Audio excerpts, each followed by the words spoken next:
Hello friends, welcome to our YouTube channel वकील करो।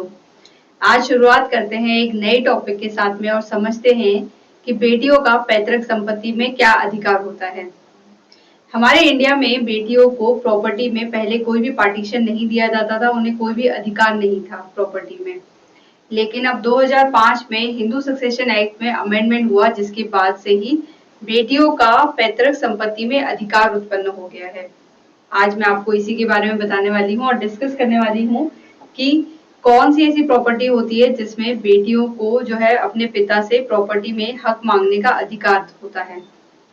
सबसे पहले समझते हैं कि प्रॉपर्टी कितने तरीके की होती है। तो यहाँ पर जो प्रॉपर्टी होती है वो दो तरीके की होती है। सबसे पहली होती है सेल्फ अक्वायर्ड प्रॉपर्टी, सेकेंड होती है ancestral property. Self acquired property का मतलब ये होता है, इसे हम हिंदी में स्व अर्जित संपत्ति कहते हैं। इसका मतलब ये होता है कि यदि कोई व्यक्ति अपने जीवन काल में रहते हुए अपने कमाए हुए पैसों से यदि कोई प्रॉपर्टी परचेज करता है तो वो कहलाती है सेल्फ अक्वायर्ड प्रॉपर्टी, स्व अर्जित संपत्ति। सेकेंड होता है एंसेस्ट्रल प्रॉपर्टी, जिसे हम हिंदी में पैतृक संपत्ति कहते हैं। पैतृक संपत्ति का मतलब ये होता है कि जब कोई प्रॉपर्टी चार पूर्वजों से आकर के जब चौथी पीढ़ी को मिलती है, यानी कि उस प्रॉपर्टी का बिना पार्टीशन हुए जब वो प्रॉपर्टी डायरेक्टली ट्रांसफर की जाती है चौथी पीढ़ी को, तो वो कहलाती है एंसेस्ट्रल प्रॉपर्टी यानी कि पैतृक संपत्ति।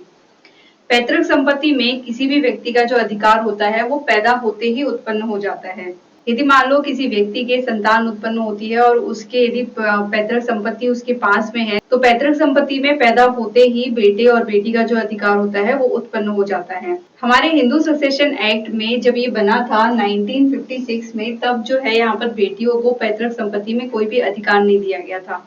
इसमें ये माना गया था कि यहाँ पर सिर्फ बेटों को ही अधिकार दिया गया था पैतृक संपत्ति में। यदि कोई पैतृक संपत्ति है तो उसमें सिर्फ बेटे का ही अधिकार दिया गया था, बेटे को ही जो है उस पैतृक संपत्ति से पार्टीशन आगे दिया जा सकता था।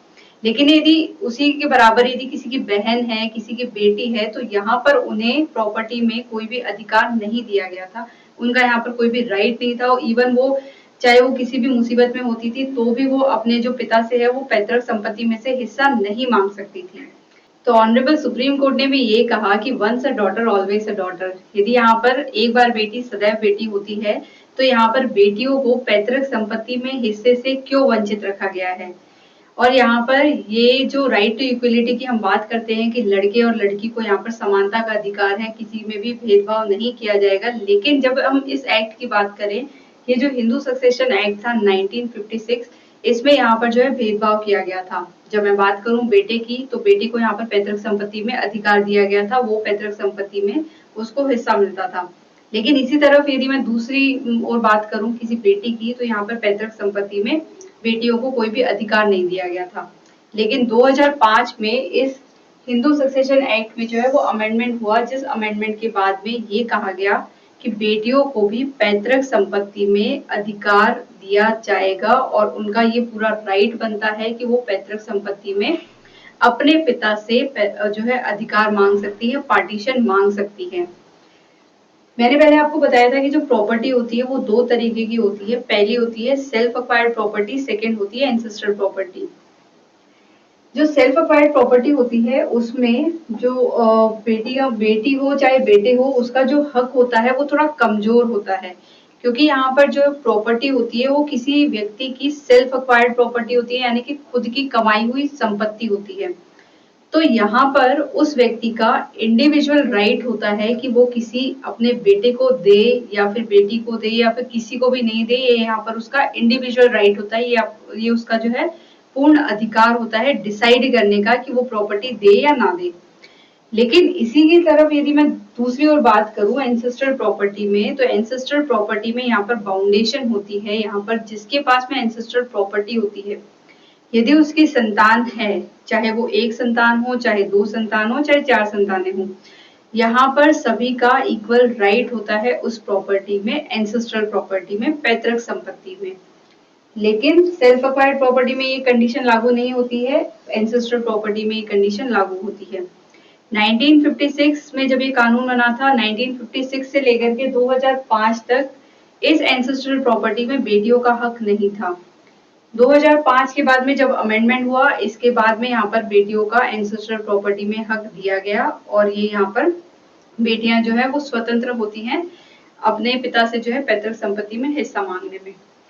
अब ये समझते हैं कि जो हिंदू सक्सेशन एक्ट है 1956 का, इसमें 2005 में जब ये अमेंडमेंट हुआ तो ये अमेंडमेंट रेट्रोस्पेक्टिव इफेक्ट रखता है या फिर प्रोस्पेक्टिव इफेक्ट रखता है।